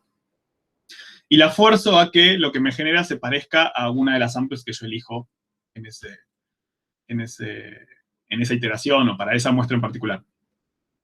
La forma en la que comparo y digo que sean parecidas, al principio esto genera nada. Imagínense que esto es un volumen de 32 por 32 por 32, me genera ruido también. O sea, entra ruido. Los parámetros de la G son ruido y lo que sale es ruido también. No hago nada. Pero lo que digo es, mira, esto no me gusta, la penalizo y hay varias losses, digamos. Una de las loss que utilizamos es comparar una especie de L1, comparar voxel a voxel o píxel a píxel con la muestra real. Decir, bueno, ¿qué tanto te falta para llegar a esto? Pero a cada uno de los vectores que yo voy sampleando random, les toca en cada iteración algo distinto. Entonces la red esta se entrena para engañar a la red D. O sea, la red generadora trata de engañar a D, y D trata de no ser engañada en ese camino. Y empiezan como una especie de competencia entre las dos, y la mayoría de las veces resulta mal. O sea, la mayoría de las veces que esto no anda bien. Colapsa, y cuando digo colapsa es que siempre genera la misma muestra, por ejemplo. Sí, encontró una que anda bárbaro, que la engaña siempre, y listo. No hago más nada. Ya está. Y no hay nada que lo evite, digamos. ¿Okay? No hay nada que esté preveniendo eso. Ahí hay que empezar a hacer otras cosas. Pero otras veces simplemente, no sé, genera cosas que no se parecen en nada, nunca aprende a engañarla, y el discriminador se vuelve muy fuerte y siempre distingue, y la generadora se queda como rezagada, y nunca puede, bueno, hay todo un juego de entrenamiento de esto que no es para nada trivial, y es mucho todavía es mucho de prueba y error en el área de GAN, digamos. Esto funciona, cada vez que funciona algo se publica y después le cambian el dominio de las imágenes y no funciona. Lo que funciona en caras después no funciona en otras cosas. Por eso nosotros probamos varias del estado del arte. Una GAN tipo vanilla, o sea, no tiene nada más que la arquitectura que veíamos recién, bien simple, y después otras que tienen algunos esquemas de entrenamiento un poco diferentes respecto a una GAN común y que funcionan un poco mejor. Pero ninguna de esas incluye lo que me decías recién de la loss especializada. No tenemos una hipótesis. No estoy tan seguro de que funcione tan bien. A veces cuando le metes losses que no son medio genéricas, no le gusta. No, empieza a fallar. Pero bueno, es algo de lo que tenemos que trabajar, sin duda. Perfecto. Muchísimas gracias. Y como les decía, bueno, después tenemos la posibilidad de controlar los parámetros de esta generación, y como por ejemplo para algunas terapias, por ejemplo para la osteoporosis, para algunas drogas, efectos de algunas drogas en el hueso, se han medido los parámetros. O sea, se sabe que si vos tomás tal droga tenés osteoporosis, tomás tal droga durante 1 año y medio, tu densidad del hueso pasa de esto a esto. ¿Okay? Aumenta la densidad, o disminuye la densidad, o calcifica el hueso. ¿Okay?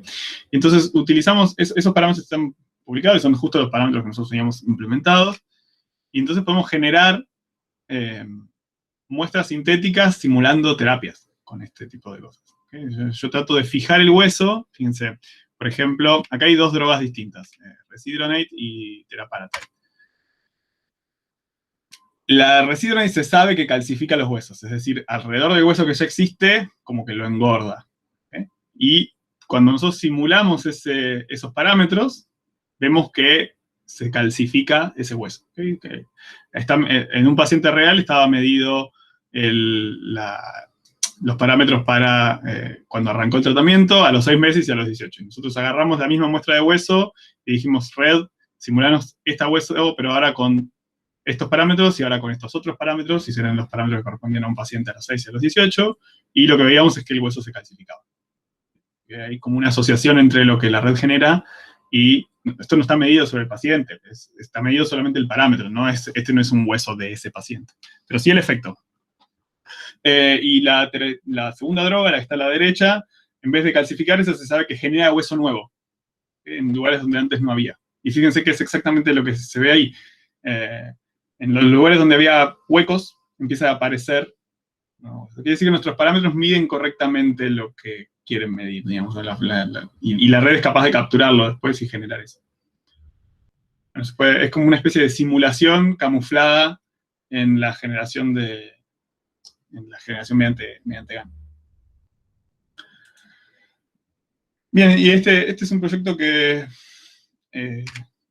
lo publicamos el año pasado y después lo presentamos una continuación de esto para una convocatoria que hace Salesforce para financiar anualmente proyectos de IA, y obtuvimos el año pasado el financiamiento de Salesforce, así que ahora estamos trabajando con el financiamiento de ellos desde enero de este año.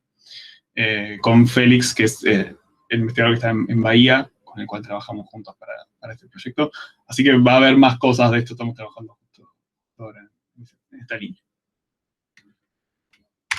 Bueno, aquí termina, me extendí un poco más de lo que pensaba. Empezamos creo y 10, como 1 horita y 10. Es que hubo también varias preguntas. Bueno, ¿alguna otra pregunta? Una pregunta de lo último, justo me preguntaba si con eso potencialmente podrías simular nuevos tratamientos, eventualmente. La idea es que si uno tiene, en realidad para lo que lo queremos no es para esto, pero esto vendía el paper en su momento.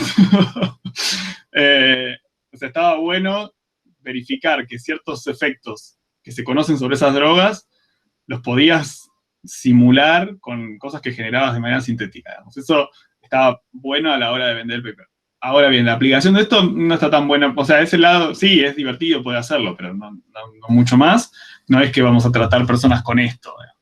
Lo que sí está, lo que queremos hacer en realidad es tener ya les digo, el problema principal es que hay pocos datos. ¿Okay?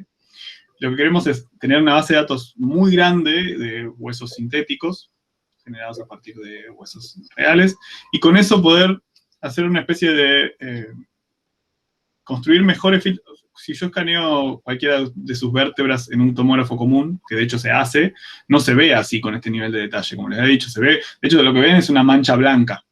Y a partir de esa mancha blanca, el software del tomógrafo y los médicos calculan los mismos parámetros que yo les mostraba hace un ratito.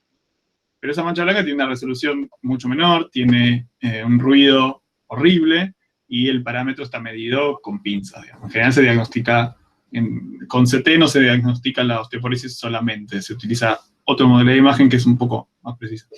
Lo que queremos es utilizar estas imágenes sintéticas para mejorar la calidad de las imágenes que sí se pueden obtener sobre pacientes que están vivos con un tomógrafo común. Pero para eso necesitamos una colección muy grande de estas imágenes. Para entrenar métodos que sean más confiables, digamos. Con 100 vértebras, con 100 imágenes de una vértebra no hacemos nada. Y bueno, en el corto plazo es muy caro obtener todas las vértebras posibles, o un dataset muy grande de esas vértebras, así que necesitamos algo que sea sintético, y eso es exactamente el proyecto de Salesforce. Mejorar, reducir el ruido en CTs de hueso reales, de los que se hacen con pacientes vivos, utilizando estas imágenes sintéticas. Genial. ¿Hay alguna otra pregunta? Sí, yo tengo una duda del de tintes. Vos, Sí. digamos, habías dicho que separaron en secciones chiquitas las imágenes, y entiendo que por cada una de esas imágenes chiquitas clasificaban 0 o 1 para cada una de esas imágenes. Algo así. Y digamos, ok, algo así. Mi pregunta era si probaron o por qué ese enfoque y no predecir toda la máscara de... Predecir otra imagen, digamos. Claro, predecir otra imagen de 0 a 1 para cada píxel, digamos. Sí, Eso también era una opción. En general, predecir toda la imagen, a mí me daba la sensación de que iba a ser... de hecho, no me acuerdo ahora si probamos eso en algún momento, como para no hablar tan con pinzas de lo que estoy diciendo. Predecir la fluorescencia, no sé si... Bueno, sí puede ser, podría ser. No tengo ahora no tengo un argumento fácil para decir que no se puede. Si lo probaron, simplemente que me parecía, creo que nos pareció en ese momento más drama o más difícil predecir una imagen a partir de otra imagen. Claro. Quizás no, o sea, se hace todo el tiempo, pero como primer paso creo que quizás sí, la clasificación binaria nos venía más fácil de implementar y más rápido. Y como primera prueba. Sin duda sería algo a probar, sí. De hecho, es un poco lo que intentamos con el GradCam después. Yo te mostré esta imagen que no me detuve demasiado, pero fíjate, esto no mostré cómo leerlo, pero sí, bueno, yo a la red le digo que está en la columna de Brightfield, ¿ok? O sea, por ejemplo, la primera columna gris. Esas son las imágenes que yo le di ya en testing, esto no es en training. Le doy ese parchecito y le digo... predecime si está viva o muerta. La fluorescencia está toda roja de esa imagen. El pedacito de la fluorescencia estaba toda roja, están todas muertas esas células. ¿Okay? Y después GradCam me genera esas dos imágenes y me dice la probabilidad de que esté viva y de que esté muerta. Fíjense que me dice, se ve chiquito ahí, dice live 0,1, dead 0,85. 0,14, 0,857. Bueno, acá tendría que sumar uno justo entre los dos decimales. Esa me predijo, o sea, lo que me predijo la red ahí es muerta, es la que tiene más probabilidad. Y además el heatmap me muestra en qué zonas aparecieron cosas que le dieron la pauta de que estaba muerta. Es donde ven en rojo. Y en qué zonas aparecieron cosas de las que estaba viva. ¿Okay? No siempre, pero fíjense, en la última fila se nota como... no, ¿cuál es la que tiene? Hay una en la que hay vivas y muertas más mezcladitas y se confunde. Las zonas más blancas, sí creo que es la última fila, aparecen, en las zonas blancas aparecen mayor, el heatmap se pone rojo, como que ahí hay cosas más vivas, o al revés, en las zonas más rojas o más moradas aparecen etiquetas de muerta con más probabilidad. Bueno, no sé. Es una buena pregunta, digamos. ¿Por qué no predecir la imagen y eso? Lo que yo había pensado también, y esto dispara otra duda, es que si hacías eso, por ahí te ahorrabas el clasificador de donde no hay células y hay células. Pero eso me genera otra duda. Esta es una pregunta de reviewer, porque uno de los reviewers nos dijo, ¿por qué no clasificar 3? En vez de tener 2 métodos, ¿por qué no 3? Y eso no está tan bueno, o sea, es una tarea más compleja y que mezcla las cosas. Si yo tengo no es exactamente lo que vos me dijiste, pero... ya me pongo a discutir con el reviewer acá. Pero él decía, bueno, ¿por qué no hacen viva o muerta y no hay célula? Pero no hay célula, es algo que no tiene nada que ver con viva o muerta. Yo quiero que la red se especialice en una tarea y no que sepa hacer todo. Porque donde empiezo a mezclar, si yo viese el embedding seguramente de esa triple red, esto se me desarma todo, digamos. O sea, voy a tener 3 etiquetas, no necesariamente... Es como que estoy haciendo clasificar frutas y de golpe le doy, no sé, un mono. No son tareas que sean compatibles y no está bueno, al menos desde la experiencia, no está bueno mezclar ese tipo de tareas o etiquetas que predigan cosas muy distintas. Pero lo de la imagen sí, definitivamente. De hecho, algunos de los trabajos que citamos que trabajan en otras imágenes, células, pero que son microalgas y cosas distintas, pero que también hacen algo parecido con la fluorescencia, detectan cosas, muchos predicen una imagen de fluorescencia.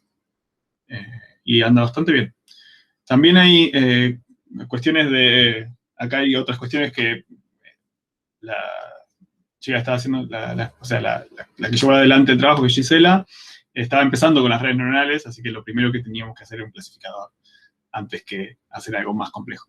Así que era una de las condiciones. Ok, y me agarró una duda entonces del problema original, porque su sistema clasifica si hay o no hay célula en un cuadradito. Pero en el coso original, digamos, había una imagen de fluorescencia y básicamente lo que hacen es el ratio. A veces están mezcladas, sí. Claro, o sea, hacen el ratio de lo que está oscurito sobre lo que está clarito. Y entonces, ¿que ellos no saben dónde no hay célula? Eliminamos... como para... No, creo que no entendí. Claro, o sea, más allá de... O sea, olvídate de la red que armaron ustedes ahora y me pongo del lado de los investigadores, digamos. Ahí digamos, muerto es más alto, digamos. Eso entiendo yo, Es ¿no? más rojo, sí. Es más rojo, exactamente. Ahí hay Entonces, muy pocas muertas.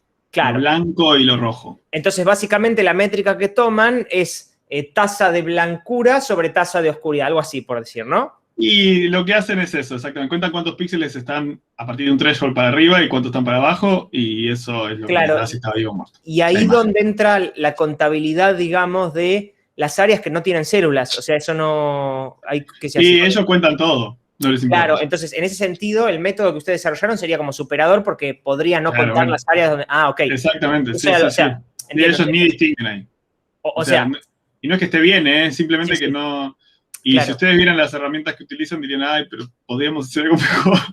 Pero se nota que sirve igual. O sea, sí. No van a hacer algo que no esté bien, digamos. El método de ustedes no va a poder ser nunca superador versus el tinte, porque es el tinte. El tinte digamos, es el gran truco. El tinte es el tinte. Pero digamos, como que le dan ese diferencial de no Exacto. poder, digamos, de descartar lo que no tiene célula. Otra de las cosas que intentamos fue individualizar las células. Primero segmentarlas y después tener como un clasificador que trabaje célula por célula.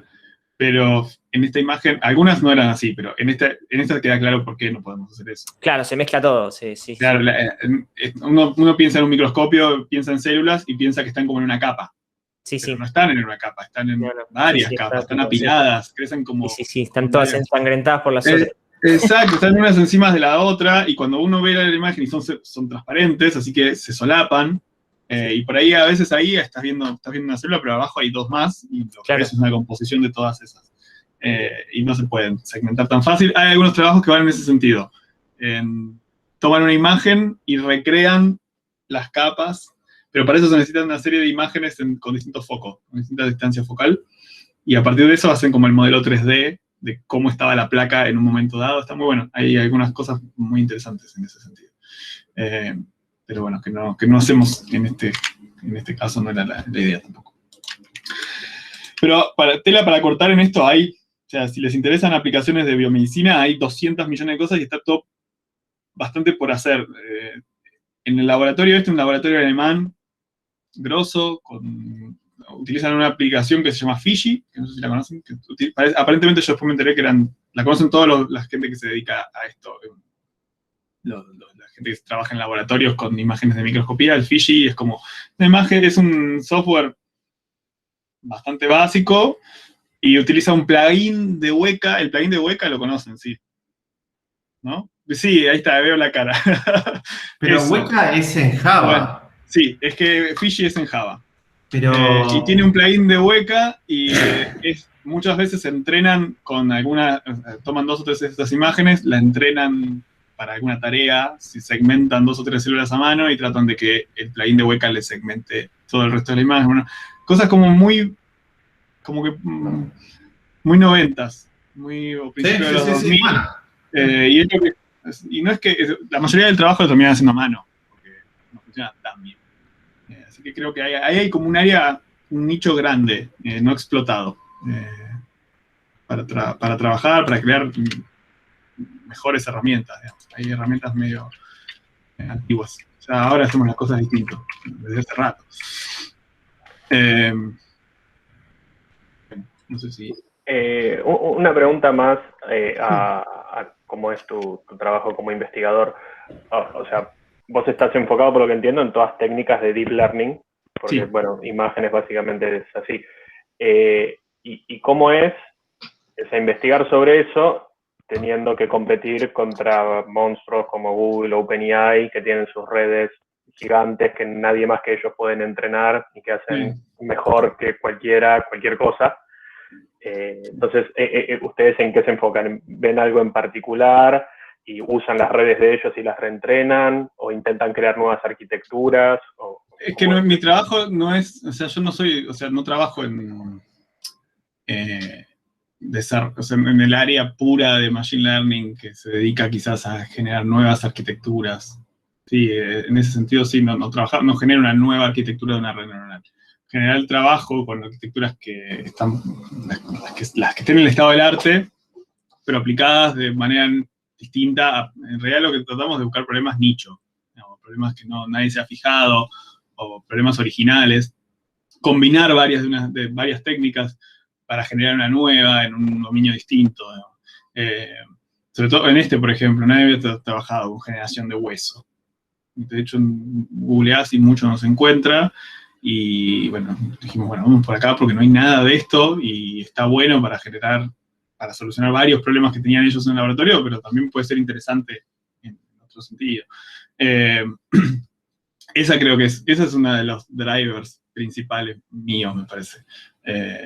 Ir por el lado de problemas, buscar problemas originales, problemas nuevos, problemas que no se hayan Y después visitado. para usar las redes, ¿usás una ya entrenada por esos monstruos o te creas No, una las voz entrenamos, en general las entrenamos nosotros y las adaptamos nosotros. Eso no lo dije, pero por ejemplo, el primer proyecto, el de macheo de sketches, de dibujos, ahí tuvimos que generar nosotros todo, digamos. Teníamos el dataset con casi 1 millón de dibujos sintéticos, la entrenamos nosotros, o sea, nos queda otra, digamos, y tiempo y paciencia, pero y hardware, es así. Digamos, sí. Es clave el financiamiento ahí. Y ¿no? financiamiento, por eso digo, Claro. ahora estamos más aliviados con lo de Salesforce del año pasado, es como que nos relajamos. Hasta el año pasado estaba áspero hacer alguna de las cosas. Tengo buenas placas en el labo y tenía yo, o sea, había conseguido en el 2018, conseguimos 2 GPUs de las que donaba NVIDIA y cuando todavía era posible, no sé si conocen ese programa, creo que sí. NVIDIA tiene un programa que dona GPUs a proyectos de investigación. Y yo la pedí en 2017 y 2018 y obtuve 2 GPUs piolas. Y después hubo como una especie de explosión de que todo el mundo pidió y ya no tuvimos nunca más una GPU. ¿2080 dijiste? 2080. Ah, mira. En realidad son las Titan XP. Ah, Pero es equivalente a una 1080 Ti. ok. Mira, no me parece tan grosa una 1080 como para decir. Bueno, en 2017, 2018 Claro. eran...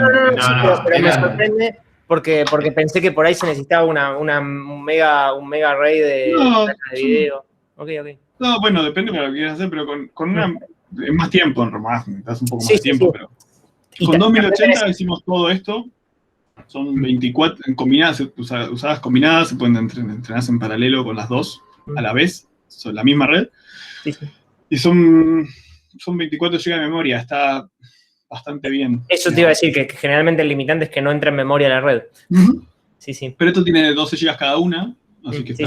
está bien, se puede trabajar bien. Sí, por ahí estaría bueno tener un clúster gigante, pero tampoco los proyectos, o sea, si ustedes miran, sí, los de Google, bueno, hay dos o tres empresas grandes que pueden hacer todo, lo que quieran pueden hacer.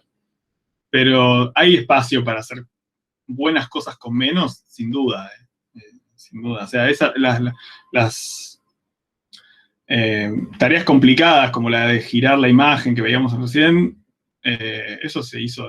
Por ahí trabajás a menor resolución. Ese es el precio que pagás. Sí. Pero si no, no habría más papers de ningún lado, si solo serían los de Google, los de NVIDIA y los de... Claro, menor resolución, menor batch size y claro. Sí, obvio, yo miro las cosas que hacen y son una Ferrari al lado de lo que hacemos nosotros. Pero bueno, hay cosas que se pueden hacer, hay problemas que se pueden resolver, sí, tranquilamente. Tengo otra y después curiosidad hay que aparte. pelear. Sí. Si probaste o viste alguna vez, viste que están usando imágenes también para predecir, digamos, campos vectoriales tipo para Navier-Stokes, ecuaciones diferenciales. No trabajé con eso, pero sí. Eso. Quería saber si habías trabajado con eso y si funcionaba también en la escala de estas 2080, o si yo también era una cosa súper flashera de Google. No puedo comentar porque no sé exactamente en eso. No lo tengo tan claro. Creo que usan utilizan muchas de estas redes de grafos, ¿no? GNNs, de convolucionales, las que actúan sobre, o sea, que tienen como una especie de arquitectura de grafo. He corrido algunas de esas, pero para procesar geometría 3D, no para hacer simulación. Así que no sé, pero las redes de estas neuronales que trabajan sobre grafos me andan bien también. Las puedo usar y no tengo ningún problema. Mientras que entre en memoria, después la placa, bueno, va más lento, más rápido, pero va. Perfecto. Bueno, creo que podemos al menos formalmente ir cerrando la charla. Antes de parar de grabar, ¿alguien quiere, aparte de Jean, hacer alguna otra pregunta que le interese que quede grabada, por así decirlo? Listo, perfecto. Bueno, entonces paro de grabar. Emanuel, la verdad, un golazo que hayas podido charlar de los proyectos, porque le agrega visibilidad a todo lo que se puede aplicar luego de esta materia. Para nosotros es más que un honor haberte tenido. Quedamos en contacto. Seguramente si el día que te quieras hacer algo y quieras preguntar si alguien está interesado en participar, no dudes en mandarnos un mensaje que se lo recomunicamos a todas las distintos alumnos que estuvieron pasando por acá. Bueno, muchas gracias a ustedes por invitarme y tienen mi mail, me pueden encontrar por donde sea, digamos, así que no... Al contrario, siempre estoy abierto a recibir propuestas y trabajar. Como yo trabajo con un montón de gente, porque bueno, para hacer investigación de estas cosas en Argentina está bueno, es súper aplicado, pero también hay que ser medio como oportunista en el sentido de ver dónde hay proyectos, dónde hay plata para poder hacerlos. A veces a uno le gustaría trabajar en un solo problema, estar tranquilo y llevarlo al fondo. Eso por ahí es un privilegio que sucede afuera, en otros lados, y en Argentina hay que ir más buscando en dónde se puede en ese momento hacer las cosas, digamos. Así que, por eso es que hay muchos proyectos distintos, eso es algo para tener en cuenta cuando se trabaja acá en general en estos temas. Pero por suerte es bien interdisciplinario, no somos, o sea, podemos trabajar con gente de muchas áreas distintas, digamos, y se puede aplicar lo que hacemos. Eso es una ventaja que en otras áreas de investigación no hay. Si no tenés la plata para el laboratorio para hacer lo que estás haciendo, no puedes hacer mucho más. Pero bueno, nada, espero que no se les haya hecho muy aburrido, muy largo. No, estuvo genial. Yo me divertí. Bueno. No dejaba de sorprenderme, Emma, porque a los que estamos haciendo el doctorado, alguna investigación, los que nos cuesta hacer una investigación, y vos vas sacando, hice esto, como decir, Dios mío, yo quiero terminar una sola bien. Bueno, eso cosas. También, pero es porque trabajás yo también tenía esa sensación cuando estaba haciendo doctorado y eso, pero después que empezás a trabajar con muchas personas distintas, yo no hice todo el código de todos los proyectos. Creo que el código full lo hice del último, del de las generativas de los huesos, ese sí, pues estuve de primer autor ahí, pero nosotros fui guiando gente o fui colaborando, pero no hice todo, es imposible, hice todo, no se puede. O sea, pero bueno, es también parte de terminar el doctorado, empezás a hacer cosas compartidas con otras personas, digamos. Y siempre estamos buscando becarios, aprovecho ese tiro el chivo, siempre estamos buscando becarios y gente que tenga ganas de trabajar en estos temas. Sí. Ahora tenemos 2 becarios doctorales que arrancaron este año, y ya la convocatoria... ¿Quién los auspicia, perdón, a esos becarios? Tengo... ¿CONICET o...? ¿Son de CONICET? Sí, son 2 becas CONICET tenemos este año, que ganamos el año pasado con proyectos que están asociados a esto. Es una para generativas de modelos 3D, pero que tienen que ver con partes del cuerpo.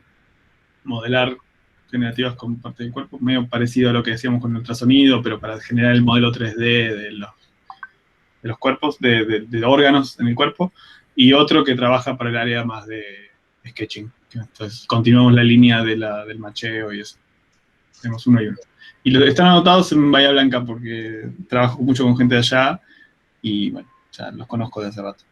De que están allá. Pero vienen acá a trabajar, es como medio extraño. Te hacen el doctorado en otro lugar, pero trabajan acá en Buenos Aires, es medio extraño. Pero bueno, voy cortando la grabación y, bueno, nos quedamos ya charlando informalmente. Dale. Buenísimo. Muchas gracias. A vos. Gracias.